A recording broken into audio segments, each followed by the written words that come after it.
Kanada Baş Ministeri Uyghur mecburi emgeki hakkında ifade bildirdi. Kadirli görülmelerimiz elbette biz ötken hafta bu Ma isimlik Kanada parlament azası Xitay bununki parlamentda Margaret Hanım bilen talaş tartış sebebinden biz ötken haftalik haberimizden belgendik. Nayeti küçülük gol-goluk qo'zg'adi. Bunun davamı sübtida bu haftada Baş Minister bu ninki ifadeleriga cevap berishga majbur qildi. Kanadadagi Uyg'ur majburiy emgekini inkar qilishga uringan Xitoy amaldorlari takrorlab kelayotgan xuddi buningki so'zlarini biz o'tgan hafta analiz qildik.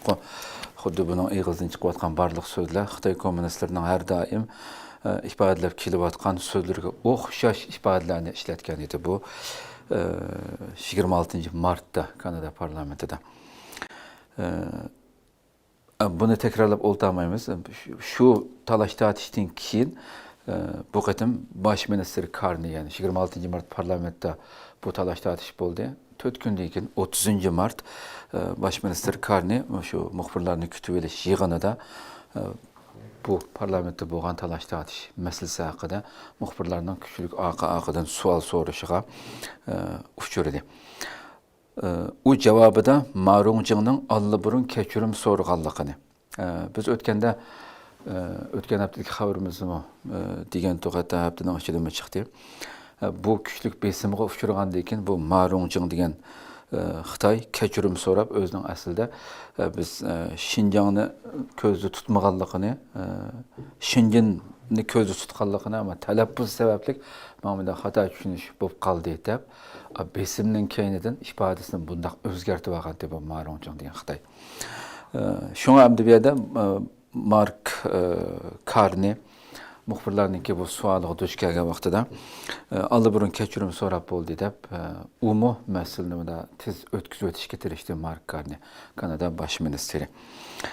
Bu masalaning jiddiyligini his qilganligini, ya'ni bu ifodalangan masalaningki inson haqlari masalasi, majburiy emgak masalasining jiddiy bir masala ekanligini his qilganligini, uning hozirmi Liberal partiyasining a'zosi ekanligini, Kanada hukumatining majburiy emgak masalasiga intayin jiddiy qaraydiganligini bildirdi Mark Carney. Ammo muxbirlar Baş Ministerning bu so'ziga qoyil bo'lmagandek, bu yerda texmbek uni javob berishga qistab bu yerda Xitoyda majburiy emgak bor deb qaraydigan qaramaydiganligini so'radi Mark Carney'dan. Shuningdek bu yerda Mark Carney Xitoyning ba'zi rayonlarida bu xavfning ig'ir ekanligini, shunlashqa buni mas'uliyatchanlik bilan tekshirish kerakligini aytdi. Ammo uning javobi bir qism parlament a'zolarini qoyil qilolmagan bo'lib, masalan Michael Chong qatorliq bir necha parlament a'zosi Baş Ministerning bu haqda ha yoki yo'q deb aniq maydonini bildirishi kerakligini aytdi. Ya'ni bu hargiz mandaq Xitoyning ba'zi rayonlar deb yeniklam o'tkazib o'tadigan bir masala emas deb bu yerda cho'qim ifodasini aniq bildirish kerak deb Mark Carneyning bu yerda qilgan so'zini to'liq emas deb qaradi. Xitoy parlamenti a'zosining Uyg'ur majburiy emgakini inkor qilishi dal navbatda biz necha haftadan buyon hattoki Mark Carney Xitoyga ziyoratga bordi o'tganlarni bilasizlar.